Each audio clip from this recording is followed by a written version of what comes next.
Hi everyone, I'm Rabbi Yossi Madvig, and welcome to the very first edition of Jews Did It First. I'm actually going to make this first episode an introduction to the podcast and give you a feel of who I am and what the purpose of the podcast is. And the second episode, which will hopefully be uploaded together with this one, will be the meat and potatoes, as it were, of the podcast. After that, God willing, they'll be published every Thursday. The main thrust of Jews Did It First is to shed light on a phenomenon that I've noticed over the course of the last, decade or so. Very often I come across something in Jewish literature that is clearly an antecedent of some modern day cultural or legal concept. And we'll look at a lot of different topics, such as ethical dictums, cultural icons, mythology, law, science, literature. I've seen many of the things that I'll bring up in the podcast mentioned before. I don't think that I'm the first one to see them, but I've always seen them isolated. One person recognized one thing, another person noticed another, etc. So much of what I'll be doing is just collecting, being a malakit, as it were. And some of the things I've never actually seen other people notice. So maybe they're my nuanced, reading of some historical record. But the reason I think that it's important is because it shows how critical Judaism has been to civilization, and will hopefully give those Jews listening a little pep in their step, so to speak, knowing that they are heirs to such a rich and beautiful and meaningful tradition. I would encourage you to learn more about this legacy that you've inherited and become a part of that story yourself. So first, a little background on myself. I'm not necessarily your average profile of a rabbi. I was raised as a pretty secular Jew. My parents sent me to Hebrew school. I was bar mitzvahed, celebrated some holidays, etc. But there wasn't an exceptionally strong emphasis on religion or religious practice at home. We're a pretty average American Jewish family. As I became more interested in religion, I became very involved in Christianity. I even enrolled in RCIA classes to be baptized and join the Catholic Church. At the behest of my parents, I spoke to a rabbi about my situation, and it was actually quite enlightening, and I heard from a side of Judaism that I never knew existed. After a lot of learning and soul-searching, I came to a crossroads. I just didn't know what to do. After speaking with the rabbi whom I'd become acquainted, as well as a priest that I admired, I came to the realization that I really needed divine assistance with this. So before Mass, one Sunday, I prayed privately in my mind to God for a sign. Just something that would let me know in which direction I should go. Sure enough, just as I sat up in the pew, the woman sitting behind me in church started talking to her friend about the beautiful Shabbat service that she had attended the day before. Shabbat being the holy day of rest for the Jewish people. Something we did first, by the way, but we'll get to that in another episode. I was floored. This led to a chain of events which eventually brought me not just to where I was prior to my Christian experience, but to a state of wanting to keep Jewish law properly as an Orthodox Jew. I don't really like titles, Orthodox, Reform, whatever, but for lack of a better term. So therefore, after I finished college, I enrolled in a yeshiva, just like a Jewish university of sorts. Focuses on Talmud, Jewish law, and philosophy. And now here I am, I'm a rabbi at a college campus in upstate New York, starting a podcast. So now that you know a little bit about my background, let's get on with what this show is about. So there'll be two basic segments of the podcast, really three, but two main ones. The first and primary segment will be Jews Did It First, which I've already explained. The second will be counter-missionary claims.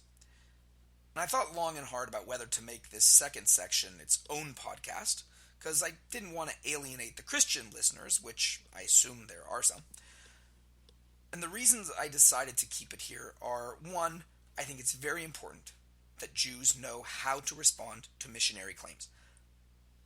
Many groups spend a lot of time and money trying to convert Jews to Christianity, and it's becoming an increasing problem among what we'll call low-information Jews, just like I was. Two, I also believe that it's important for Christians to know more about their arguments and the counterclaims. And very often, the only information Christians who missionize to Jews have about the faith that they're trying to disprove is some straw man arguments which they're prepared to take down. Rarely do they hear the counterclaim straight from the horse's mouth.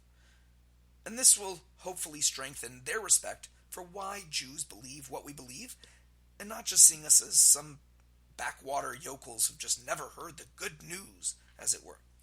By the way, Jews did Christianity first as well, but that's for another episode.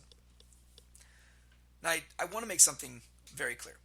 Two things, actually. One, this is not intended to be a slap at the Christian community as a whole.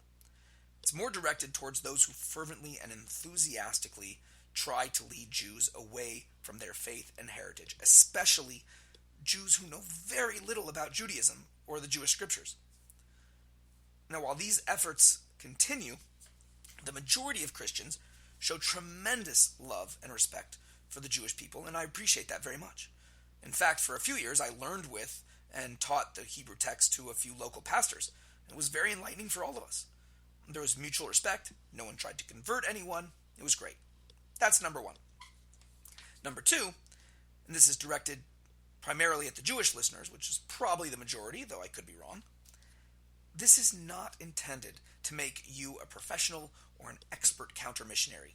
Please, if at all possible, if you encounter a friend or a classmate or coworker, or even, God forbid, a family member who tries to help you become a completed Jew or a biblical Jew or tell you the good news of Yeshua, just tell them, look, no thanks.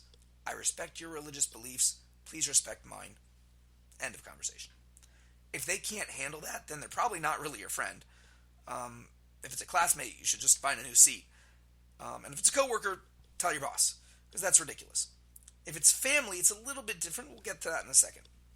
Regardless, this is for when you're backed into a corner, so to speak, and you don't have a viable way out of the conversation without being terribly rude or hurtful. Or maybe you found the one honest person who's sincerely curious as to why the Jews just don't believe in Jesus, gosh darn it. Because, I don't know, they've never met a Jew, or they couldn't quite figure out how that newfangled Google thing works, I don't know. But if you have a close Jewish friend or family member who was unfortunately already fallen victim to missionaries, don't think that because you listen to my podcast, you're going to just show them the light and they'll come running back to Judaism. As someone who's been through this process, I can tell you, there are many factors that can influence people to become Christian. In fact, while they may tell you that they became Christian based on this text or that proof, these are usually secondary reasons. And many times, it's an emotional response. And the bulk of what you can do in that situation is just be a good friend and set a good example of how a Jew has a personal, loving relationship with God. And if that's not how you view your relationship with God, then maybe you're just not the right person to handle this situation. Yet. The best thing to do is to direct them to a professional. And there's some amazing resources such as Jews for Judaism, great organization, Outreach Judaism, and I'll be relying on some of these groups' works in my podcast. If you live near New York City, Los Angeles, Toronto, Sydney, that's in Australia, then your best bet is to look up those people and ask them how to proceed in getting your friend or your family member to speak with them or to engage and bring them back into the fold, as it were. If you live near me in upstate New York, I'd be happy to help and talk if you'd like. So where can you reach me? You can find me on Facebook, the Facebook page, Jews Did It First. I'm also on Twitter at Oswego Rabbi. That's O, S as in Sam, W, E, G as in George, O, Rabbi. Or you can email me at rabbi@jewishoswego.org. And the last and final segment will be a short Devar Torah, a thought on the weekly Torah portion that Jews read every week. And this will give you a little holiness to take into Shabbat and perhaps something to share with friends and family. Well, that's it for the introductions. Hope you listen to the first episode and find it interesting and inspiring. Stay tuned for more, and as I said, feel free to drop me a line. Let me know you're listening and enjoying the show. Countless are your praise, you are the power that saves. Some days I take hours to pray, but even if my tongue was sweet and lips graceful, I would still